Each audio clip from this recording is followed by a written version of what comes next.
Pasok na kagad yung diba? Last year. Yung test na yun, sabi ko yung pinagagawa yun. Salig, maraming black. Maraming nakakara. Salig. Oo, teka,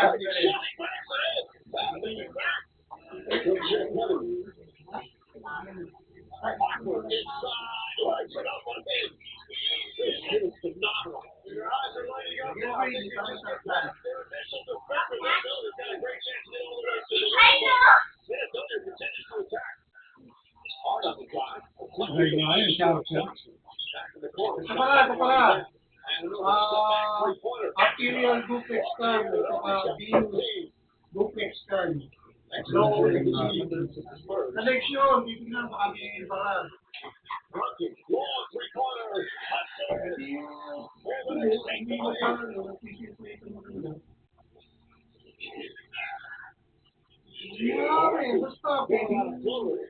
Basta na, dahil sa pag-ibig na ako dati na overload naman dito mo siya hindi ako matay nun. Malililig si Chief dito dulo niya sa wala.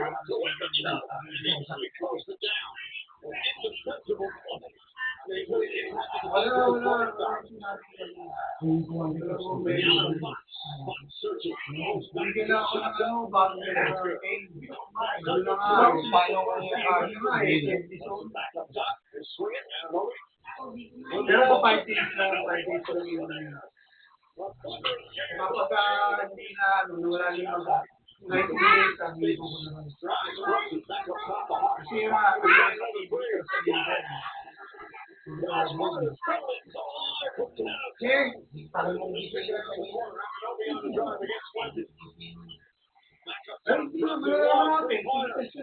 Kasi lipid profile, HbA1c, FDA, sodium, potassium, dami na nga pinalimutan ko talaga, SGPT, isa liver yun. Oo. Sayang naman, baka puti natin yun.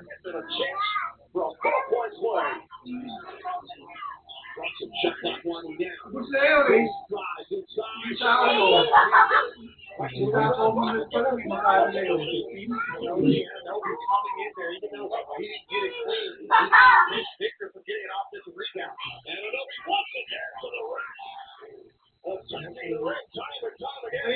Pawin tayo. Pawin na. Tapos ibang ko, 19, baka naman.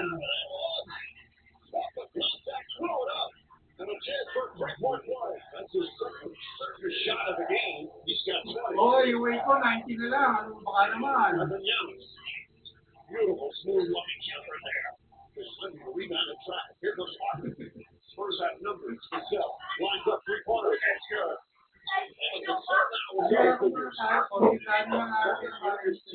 Kaya masakit yung tao ko eh. Ang gagawin ko dyan, hindi na kumakain ako. Wala akong makakatid. Up to the heart, corner three, puts it up. Watch it there, John Starks.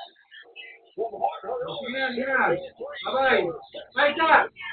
Oh, mamaya, tignan namin to, ha? Ayaw pa nga, eh. Gathers lays it up and in. Great look.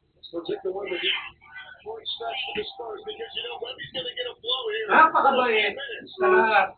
Another long three-pointer. Pwede ba masitorin niya yan? Hindi yan eh. Hawak pa rin ito eh. Iyak eh.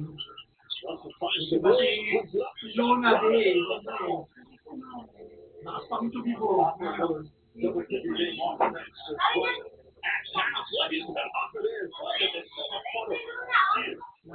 Ay, kasama kita!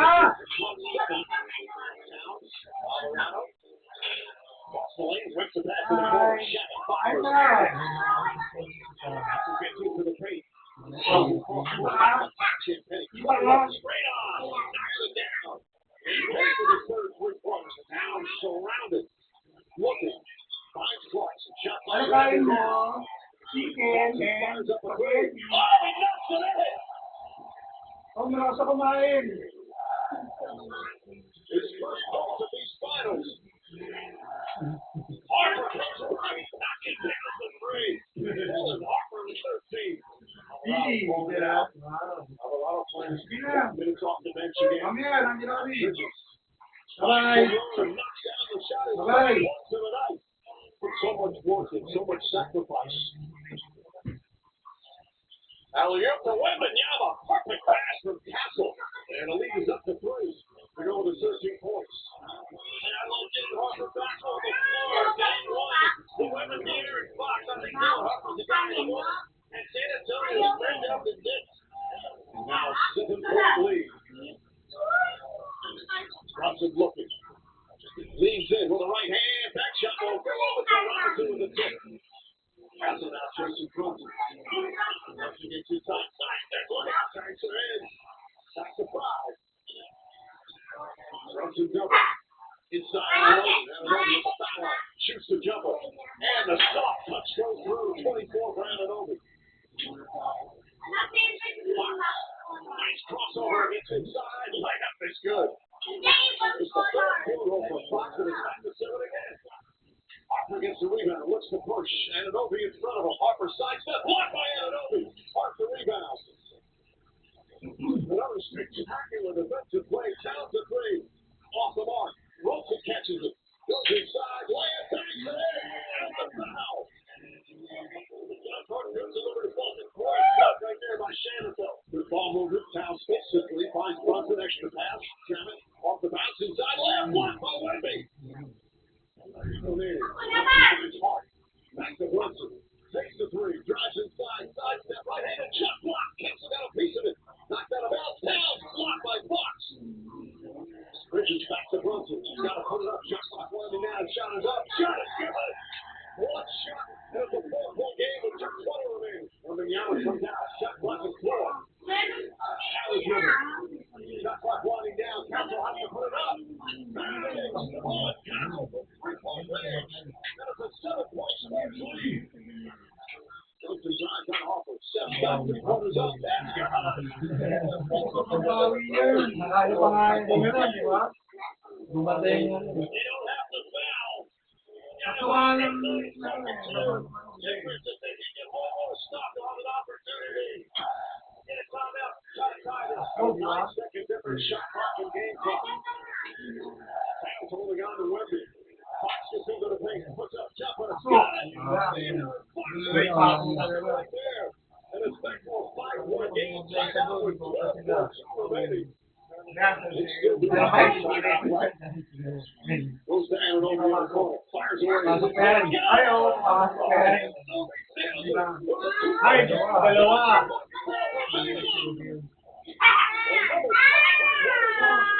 Ay, pamati na. Hirap na hirap. There's the foul. Castle is in 3-0 from the free throw line here tonight.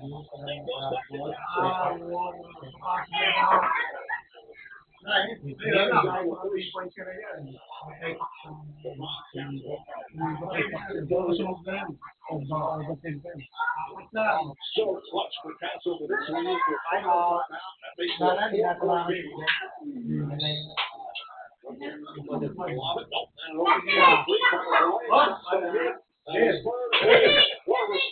San Antonio, they do it again. An inspiring road win, and they are right back in the series for this league, cut 2 games to 1. What was better tonight about the late game execution? Rest mistake. Ball control. Game 2 was going to fuel you. How did it fuel you tonight? I mean, the way we see it, there's a lot of things. We were more serious, less mistakes. It's a home. In one of the late game huddles, I heard Mitch Johnson tell you guys, it's not about our offense. It's going to happen on the defensive end. What was better about the defense? Absolutely. Defense was offense and vice versa. But what was better? Communication. Being heard. Coach said it was about not making mistakes. It was also about What did you think when that went in? Oh, no, I mean, May mga ganun, kumakagdag. Hindi yabang. Victor, to come into this building and to steal this game 3, just what does it do for you guys and your confidence going into game 4? Nothing really. We're all the time confident. Yeah. We're not the harder Thank you. Ay, bakit yung gano'n? So, nandito po tayo sa lugar kung saan 3 kilometro mula dito, makikita po natin ang pinakabatang isla dito sa Pilipinas. Ibigas ang tawag sa islang bigla na ng suko. Sa gitna ng Ano, ang galing bitaw? Minsan, is ng niya, mga kapundisyo siguro. nakakapasok ang init ng buhangin sa palibot dito. Mayat maya ang uso, pamuga ng lupa at kita sa mga isla. Ang magsimula sa bulong ng mga bato mula sa lumalaking isla. Ano, may muso? Parang ganun. Dapat maaaring yung ganun, bumababa yung buhangin. Malakas at bago-bago ang galaw ng agos dito, kaya marami na rin ang hindi sinala na makabalik. Hindi alam natin naman makasabi, di ba? Problema namin ngayon, hindi namin makita kung sana yung bangka. Ibigila mo ang itong pagkakataon na may naglakas ng loob na kung paano ang sika. Maliban sa delikado, sobrang layo din at oras ang bibilangin bago makita ang hanggang unti-unting binubulong palibabong isla.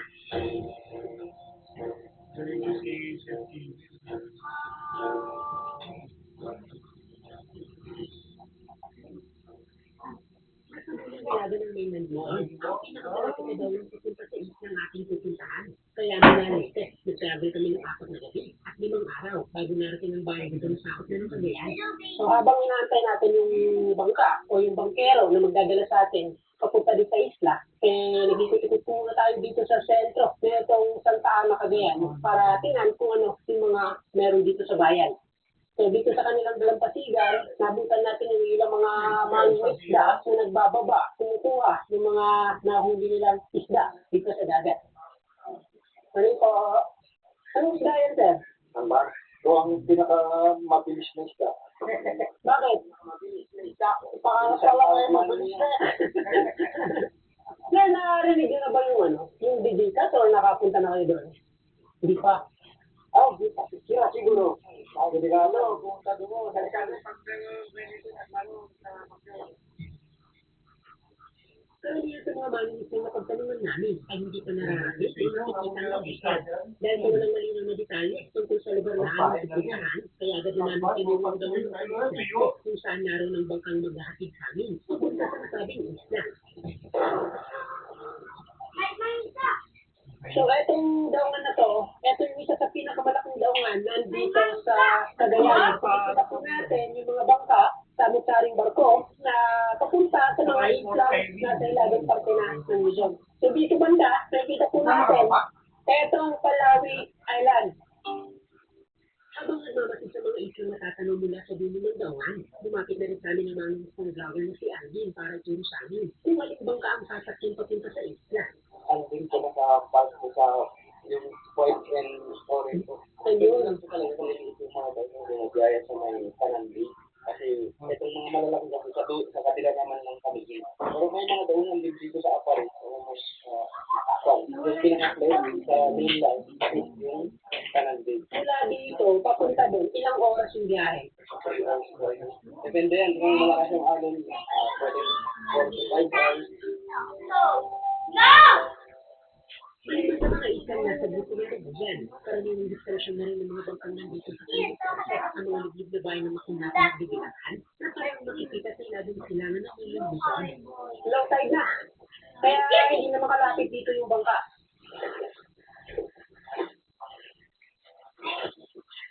So dahil nasa parte na ng Baguyang Group of Islands, pupupuntahan natin yung isla, kaya kailangan natin yung sigurado sa mga dala natin gamit. Kita nyo, kahit yung mga grocery items, binabalot na nila ng plastic.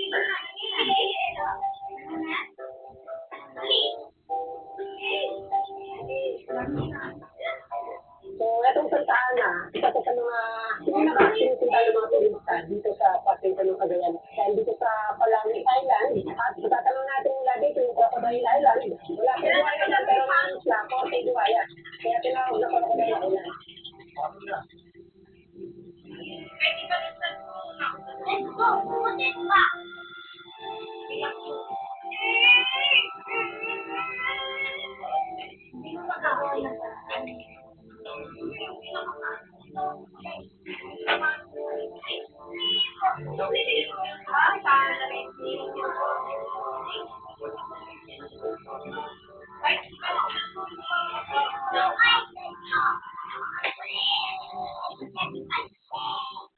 Sigurado, malayo pa lang, hindi talaga naman, wala kami masabi sa ganda ng mga rock formation dito sa unahan. Wow! Touchdown! Kami din, Island! Nasa 50 meters siya mula dito. Ipapuntin natin yung parang sa Boracay na sila ng tubig. Sobrang ganda. Dito pa lang. Saka sobrang excited ako ma-explore itong lista kasi malayo pa lang. Kaya talaga namang ginulat tayo yung mga gagandang tanawin. Ito, Canadian Island.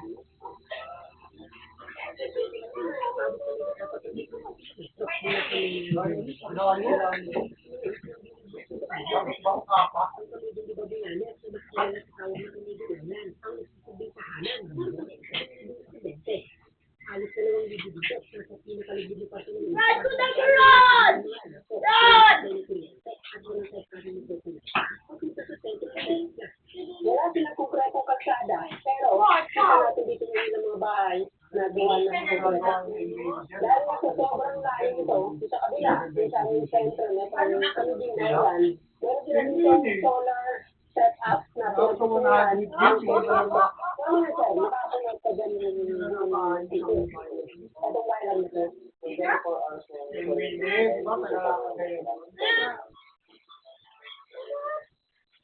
Kanya-kanyang provide po yan sa halimbawa kami pamilya, bumibili kami ng mga posts, pinakabit namin sa mga bukal sa